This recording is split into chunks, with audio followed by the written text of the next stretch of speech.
Kent stand firm to hold Middlesex pressure and draw. As day 4 dawned, Kent and Middlesex appeared on course for a draw at Canterbury, that is unless Middlesex could conjure up some early wickets. And the early signs were promising. Matt Milnes saw his bails dislodged on 16 thanks to the bowling of Miguel Cummins and an inside edge. With a century in sight, set batsman Joe Denley attempted to press the accelerator in a bid to put Kent in the driving seat. However, Denley's efforts stalled by a terrific ball from James Harris, which shaved the top of the batsman's off-stump bail to send him back to the pavilion for 89. A buoyed Middlesex soon had Kent 8 down, Martin Anderson finding the edge of Darren Stevens, Sam Robson with the safe hands. Grant Stewart would soon be taking the same path back to the pavilion. Harris again with a breakthrough, snaffled by Max Holden at backward point.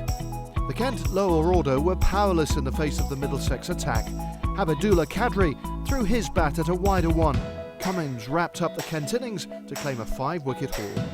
Despite Denley's best efforts and his standout 89, after a smart morning shift from the Middlesex bowlers, Kent found themselves 78 runs adrift. Now the visitors needed to bat for a couple of hours and declare if they were to try and go for a dramatic second Bob Willis Trophy win. With time running out to force a result, the Middlesex opening pair of Sam Robson and Max Holden looked to clock up the runs quickly.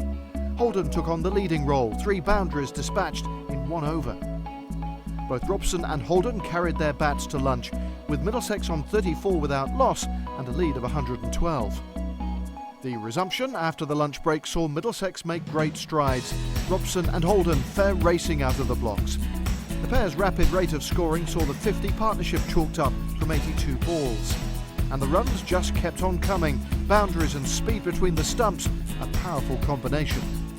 The aggression soon reaped benefits as Holden reached his half-century of only 59 balls. He continued his enterprising innings, the 100 partnership came up, and then just to rub a little salt into Kent wounds, he dispatched Marcus O'Riordan into the stands.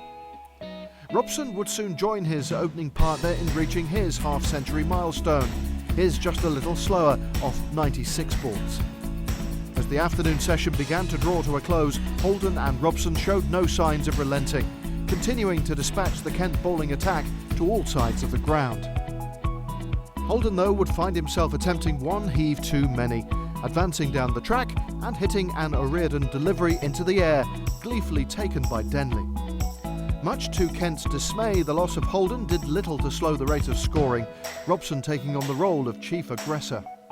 Robson's quick scoring would ensure that Middlesex would go into tea leading by 247 runs.